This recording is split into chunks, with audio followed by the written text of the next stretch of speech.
Madalas sa ating panahon, mayroon tayong mga plano at hakbang na kailangan nating gawin upang magtagumpay sa buhay.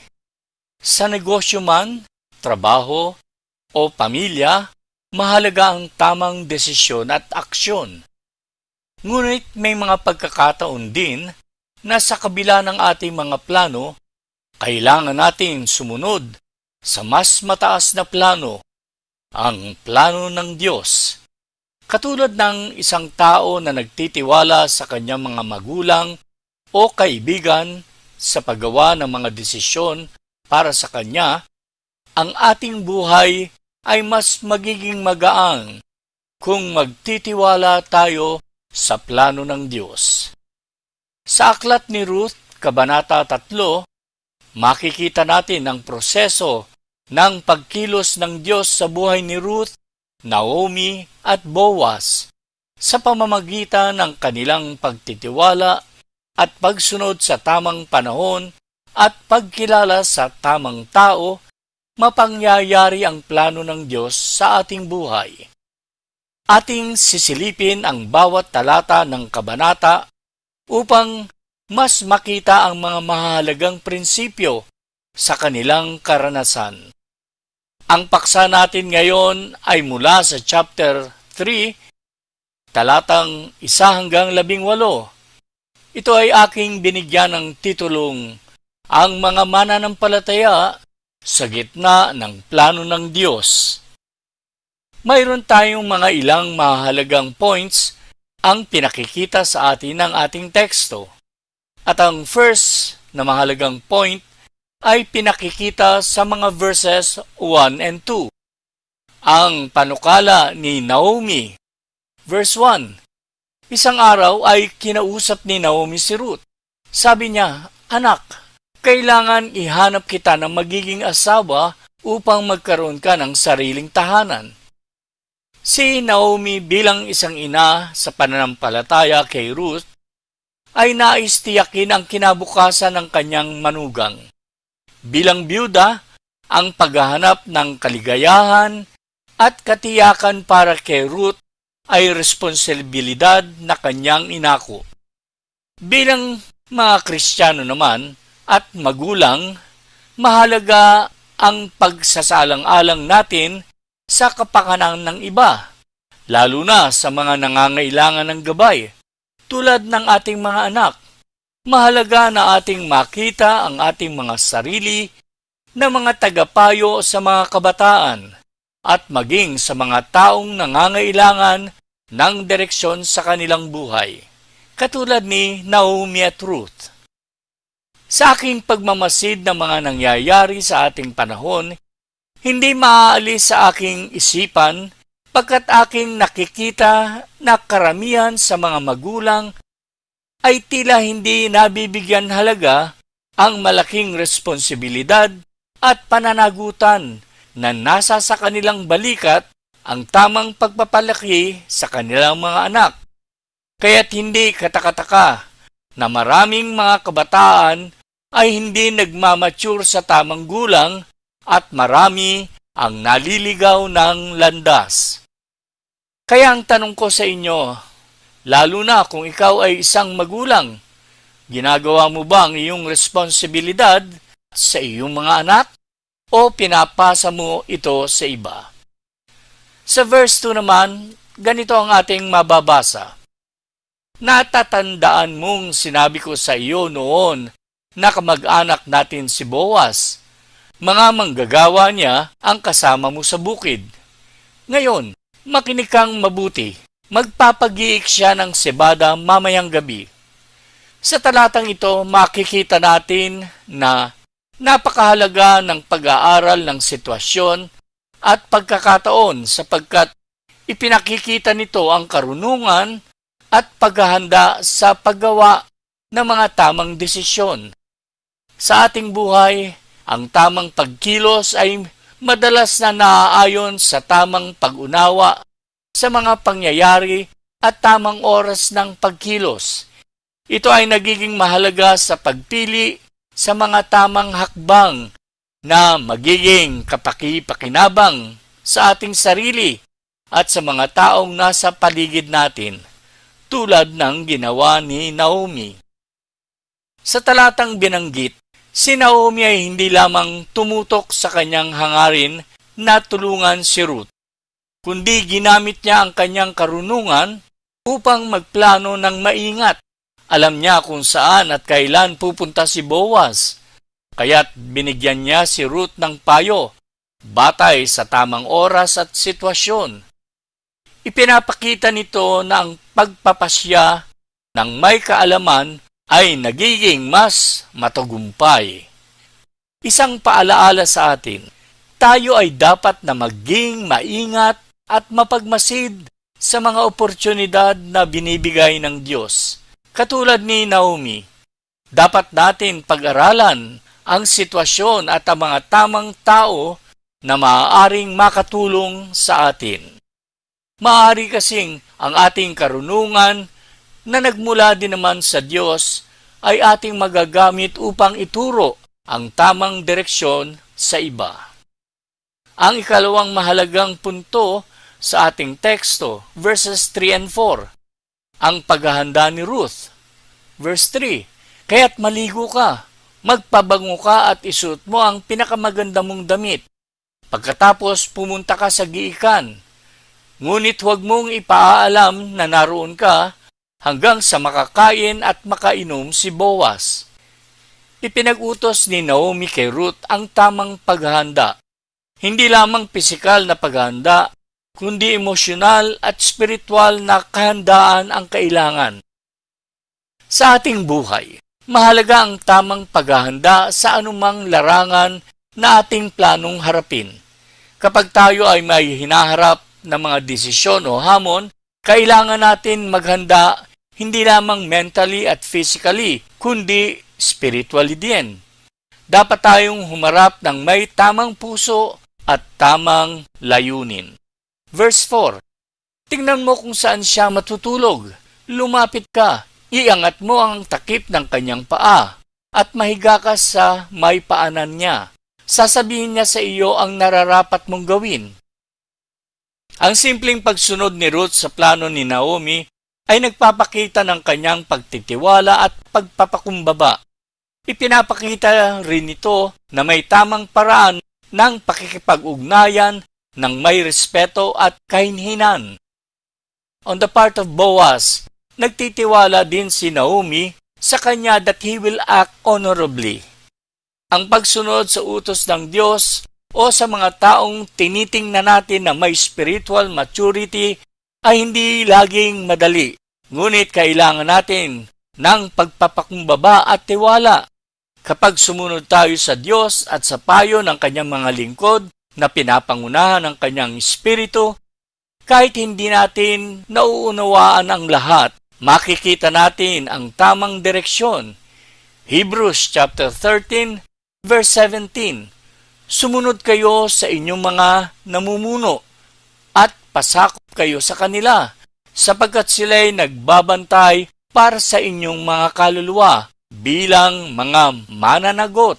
Hayaang magawa nila ito ng may kagalakan at hindi may kalungkutan, sapagkat hindi ito makabubuti para sa inyo.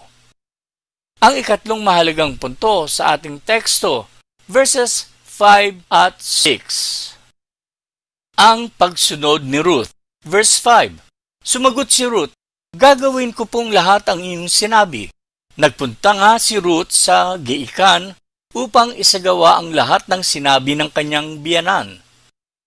Muli ipinakita ni Ruth ang kanyang buong pusong pagsunod kay Naomi. Ito ay isang halimbawa ng ganap na pagsunod at tiwala sa nakatatanda na may malalim na kaalaman sa kalooban ng Diyos at mas maraming karanasan sa buhay. Ang kanyang mga aksyon ay nagpapakita kung paano tayo dapat tumugon sa mga utos ng Diyos nang walang pag-aantala at may buong pagtitiwala. Ang ating pananampalataya ay hindi lamang sa salita, kundi sa gawa. Katulad ni Ruth, ipakita natin ang ating pagsunod sa Diyos hindi lamang sa pamamagitan ng ating pananalita, kundi sa ating mga kilos. Luke chapter 5 verse 5 and 6. Sumagot si Simon, "Guro, magdamag po kaming napagod at wala kaming nahuli. Ngunit dahil sa sinabi ninyo, ihuhulog ko ang mga lambat." Pagkagawa nila nito, nakahuli sila ng napakaraming isda, kaya't halos magkandasira ang kanilang mga lambat. Ang pagsunod ni Pedro sa utos ni Jesus, kahit pagod na at tila walang saysay, ang paghuhulog ng lambat muli ay nagresulta ng kamanghamanghang himala. Katulad nito, ang pagsunod ni Ruth sa payo ni Naomi ay nagpapakita ng kanyang tiwala sa Diyos. Nagbunga rin ang pagpapala. Ipinakikita ng talatang ito ang kapangyarihan ng pagtitiwala at pagsunod sa Diyos, kahit hindi natin nauunawaan ang lahat. Ang ikaapat na mahalagang punto sa ating teksto, verses 7 to 9. Ang kilos ni Ruth at tugon ni Boaz. Verse 7. Masaya si Boaz matapos kumain at uminom. Maya-maya ay nahiga siya at natulog sa tabi ng bundo ng sebada. Marahang lumapit si Ruth. Inangat ang takip ng paa ni Boaz at nahiga sa paanan nito. Muli ipinakita ni Ruth ang kanyang kababaang loob at respeto. Sinunod niya ang plano ni Naomi ng tahimik at may pagpapakitang respeto kay Boaz. Kapag tayo ay humaharap sa mga sitwasyon ng buhay, ang pagiging mapagkumbaba at mahinahon ay mahalaga. Hindi tayo dapat magmadali o maging agresibo. Dapat nating hintayin ang tamang oras ng Diyos sa ating mga aksyon. Kapag pinangunahan natin ang Panginoon, tiyak, palpak ang ating desisyon. Verse 8. Nang maghahating gabi, nagising si Boaz. Nagulat siya nang makitang may babaeng nakahiga sa paanan niya.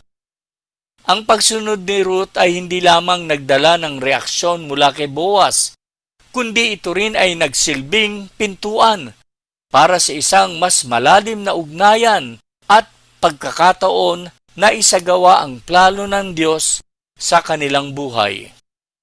Ang aksyon ni Ruth na may kasamang tapang at pagpapakumbaba ay naging simula ng isang pagbabago na maghahatid ng pagpapala hindi lamang sa kanya kundi sa kanilang buong angkan. Nakasisiguro tayo ng ating pagsunod sa mga plano ng Diyos ay nagbubukas ng mga pinto ng pagkakataon na hindi natin inaasahan. Verse 9. Sino ka? Tanong niya. Si Ruth po, ang inyong lingkod, sagot ng babae. Isa kayong kamag-anak na malapit, kaya dapat ninyo akong kalingain at pakasalan. Ang pagsasalita ni Ruth ay nagpapakita ng kanyang katapatan at pagtitiwala kay Boaz bilang isang tagapagligtas o yung tinatawag nating Kinsman Redeemer ng kanilang pamilya. Ipinakita rin niya ang kanyang pag-asa ay nasa sa kabutihan ni Boaz. Sinasabi sa Philippians chapter 4 verse 19 ang ganito, "At ang aking Diyos ay magbibigay ng lahat ng iyong pangangailangan ayon sa kanyang mga kayamanan sa kaluwalhatian kay Kristo Jesus." Ang talatang ito ay nagpapaalala na ang Diyos ang siyang nagpo-provide ng ating mga pangangailangan, maging pisikal, emosyonal, o spiritual man. Minsan, ginagamit niya ang mga tao sa ating buhay upang tugunan ang ating mga pangangailangan sa tamang oras, gaya ng ginawa niya kay Ruth sa pamamagitan ni Boaz. Ang ikalimang bagay na mahalagang punto sa ating teksto ay makikita naman natin sa verses 10 to 11. Ang papuri ni Boaz kay Ruth. Verse 10. Sumagot si Boaz, "Pagpalain ka ni Yahweh. Higit na kagandahang loob sa aming angkan ang ginawa mong ito kaysa ginawa mo sa iyong biyenan. Hindi ka naghanap ng isang lalaking bata pa na maaaring mayaman o mahirap. Malinaw sa talatang ito na pinuri ni Boaz si Ruth dahil sa kanyang katapatan, sa kanyang pakay, at pinakitang kagandahang loob. Dito makikita natin na hindi naghahanap si Ruth ng pansariling kapakinabangan dahil bukod sa maganda ang pag-uugali ni Ruth, ay may angkin din siyang physical na kagandahan. At dahil sa mga katangiang ito, ay kayang-kaya niya na makahanap din ng bata-bata ang edad na tulad niya at mayaman din tulad ni Boaz.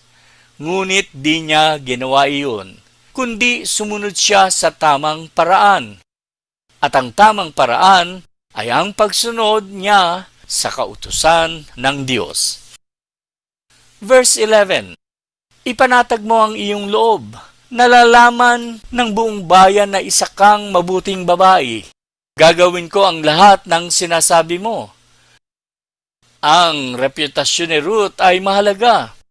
Ang kabutihan niya ay alam ng buong bayan, kaya't naging madali kay Boaz bilang malapit na kamag-anak na sundin ang kanyang hinihiling na siya ay kanyang maging asawa.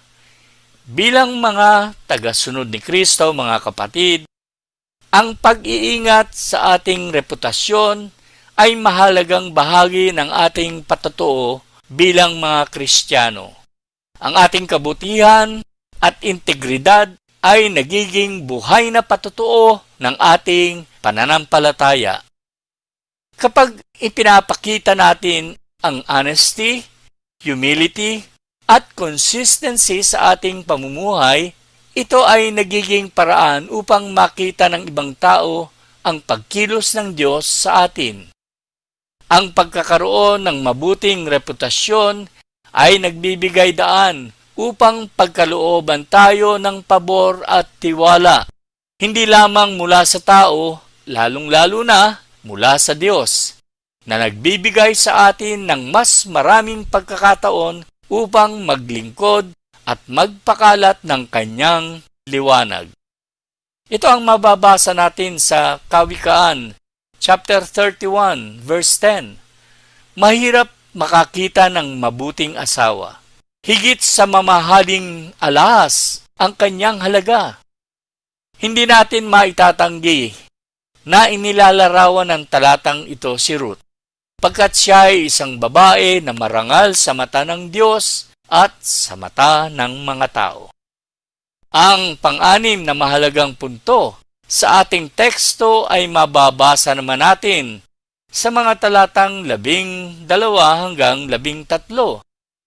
Ang pangako ni Boaz, verse 12, totoo ngang ako'y malapit ninyong kamag-anak at may tungkulin sa inyo, ngunit may isang mas malapit na kamag-anak kaysa sa akin.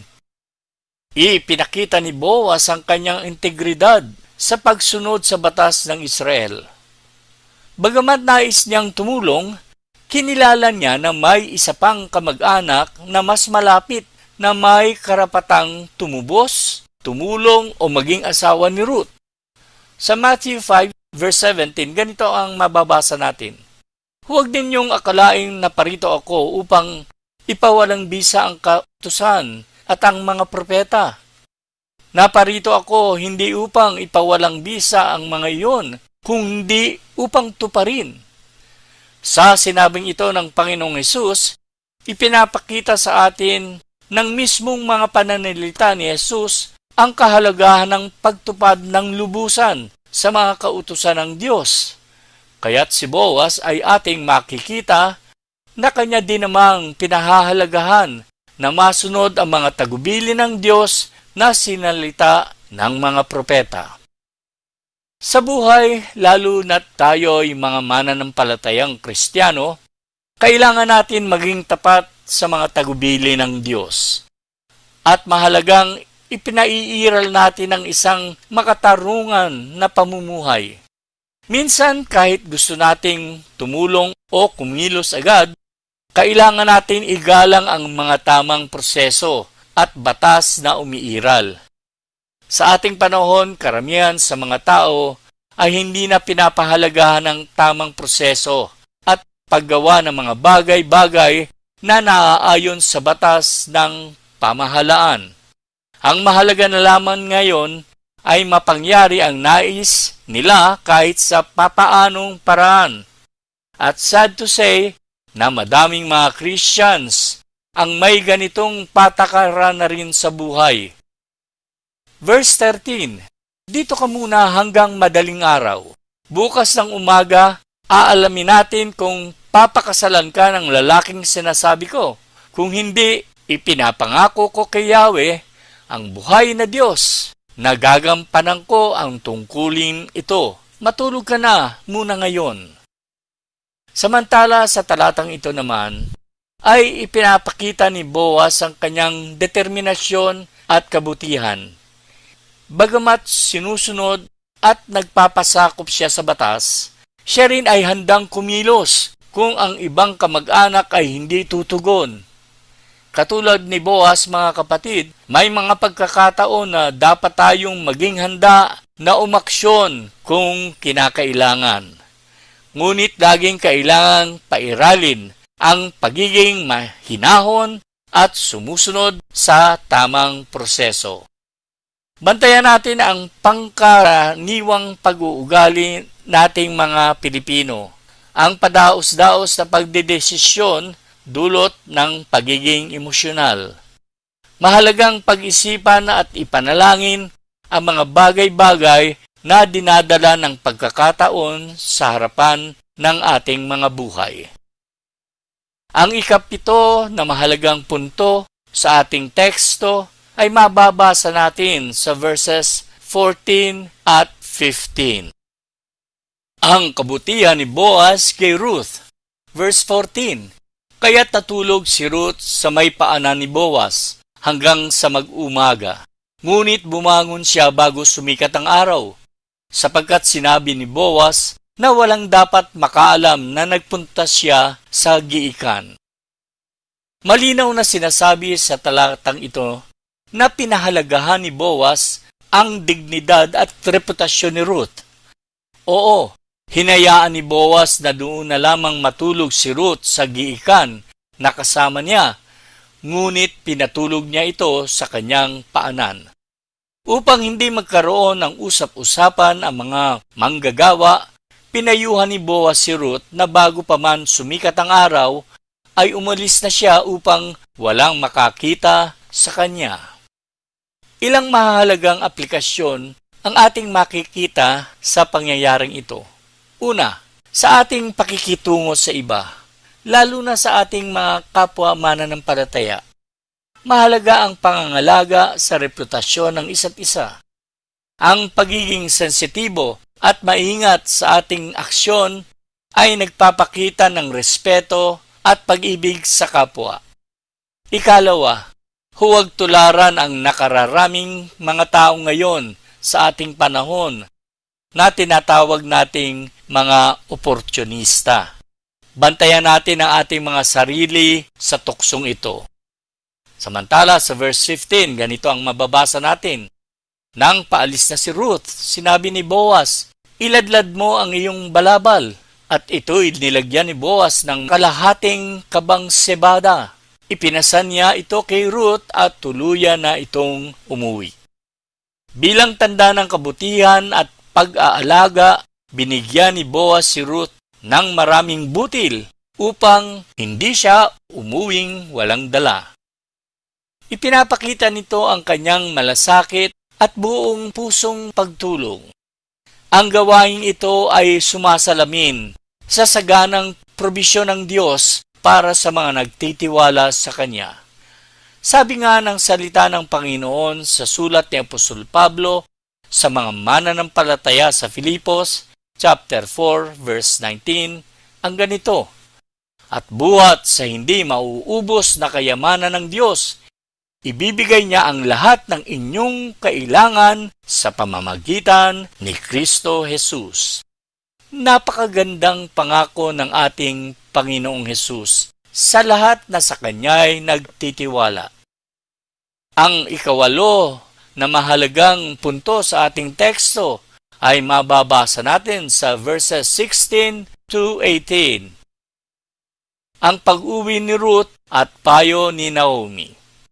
Nang makita siya ng kanyang biyenan ay tinanong siya nito, "Kumusta ang lakad mo, anak?" At sinabi ni Ruth ang buong pangyayari. Nang makabalik na si Ruth ay tapat niyang ibinahagi ang lahat ng mga pangyayaring naganap kay Naomi. Sa talatang ito maliwanag na ipinapakita nito ang kanilang malapit na relasyon at pagtitiwala sa isa't isa. Isang ehemplo na napakagandang makita sa relasyon ng isang mag-ina. Sa aking pagbubulay-bulay ng talata, ako'y napangiti ng kaunti dahil nakita ko na very excited si Naomi na agad na malaman ang mga nangyari sa kanyang payo kay Ruth. Ito ang pangkaraniwang nakikita kong reaksyon ng isang ina na may napipisil na lalaki para mapangasawa ng kanyang anak na babae. Makikita natin sa talata na mahalaga ang pakikipag-ugnayan at komunikasyon sa mga taong pinagkakatiwalaan natin, lalo na sa mga taong we consider as our spiritual advisor.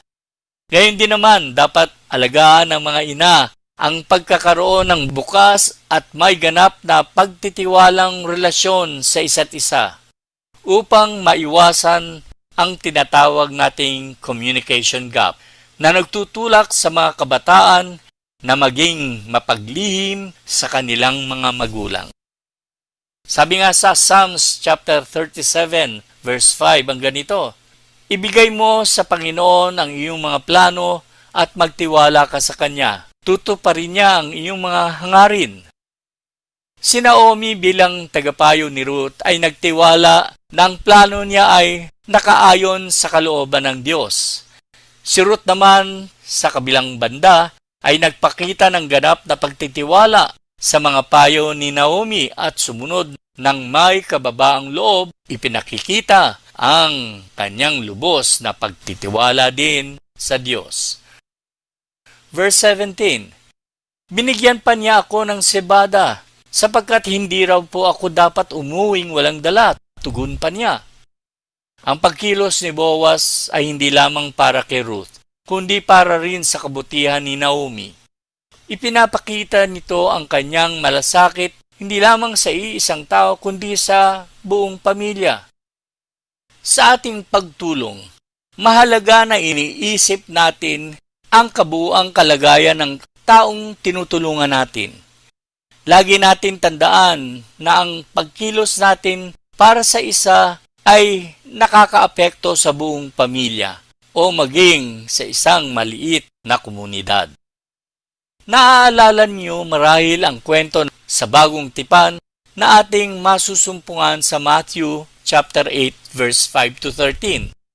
Sinasabi sa mga talata na may isang Romanong senturyon ang lumapit kay Jesus upang humingi ng tulong para sa kanyang may sakit na alipin. Bagaman isa lamang alipin ang kanyang hinihingi ng kagalingan, ipinakita ni Jesus ang kanyang malasakit, hindi lamang sa alipin, kundi pati na rin sa senturyon at sa kanyang buong sambahayan. Ang pagkilos ni Jesus ay nagpapakita na ang pagtulong sa isa ay may malalim na epekto sa buong pamilya o komunidad. Tulad ng ginawa ni Boaz para kay Ruth at Naomi, ang pagpapagaling ni Jesus sa alipin ay hindi lamang nakatulong sa isang tao. Ito ay nagdulot ng pagpapala at kapayapaan sa buong sambahayan ng senturyon. Makikita rito na kapag tayo ay tumutulong, maaaring ang pagtulong natin sa isang tao ay magdudulot ng kaginhawaan sa mas malaking grupo ng mga tao. Verse 18, sinabi ni Naomi, "Maghintay ka, anak, hanggang sa malaman mo kung ano ang kalalabasan ng bagay na ito." Hindi titigil si Boaz hanggat hindi niya naaayos ang lahat. Dito malinaw ang sinasabi ng talata. Ipinakita ni Naomi ang kanyang karunungan at pagtitiwala sa proseso na pawang naaayon sa salita ng Diyos. At batid ni Naomi na ang tamang lalaki na maaaring maging kinsman redeemer o tagapagtubos na malapit na kamag-anak ay walang iba kundi si Boaz. At batid din niya na si Boaz ay may isang salita at hindi titigil hanggang matapos ang issue na kanilang kinahaharap. Ang aral na dapat nating yakapin sa ating buhay. Kailangan natin matutong maghintay sa tamang oras ng Diyos. Kapag ginawa natin ang lahat ng ating bahagi, dapat tayong magtiwala na kikilos ang Diyos ayon sa kanyang kalooban at ibibigay ang tamang resulta sa tamang oras. Awit, chapter 37, verse 7. Sa harap ni Yahweh ay pumanatag ka, maging matyagang maghintay sa Kanya. Sa ating pagtatapos, ang kwento ni Ruth, Naomi at Boaz ay isang magandang halimbawa ng pagsunod, pananampalataya at pagkilos sa tamang panahon. Sa bawat hakbang ng buhay, mahalagang magtiwala tayo sa plano ng Diyos, maging mapagkumbaba at umaksyon ng may kasamang pananampalataya. Ang aking hamon sa inyong lahat sa umagang ito, handa ba kayong sumunod at maghintay sa tamang plano ng Diyos sa inyong buhay? Katulad ni Ruth at Naomi, magtiwala tayo sa kabutihan at karunungan ng Diyos sa bawat hakbang na atin tatahakin. Naway, masumpungan natin ang pabor at gabay ng Diyos habang tayo'y nananatiling tapat sa Kanya. Ito muli ang inyong lingkod at tagapagturo, Brother Ed. Hanggang sa ating susunod na pag-aaral ng salita ng Diyos, God bless us all.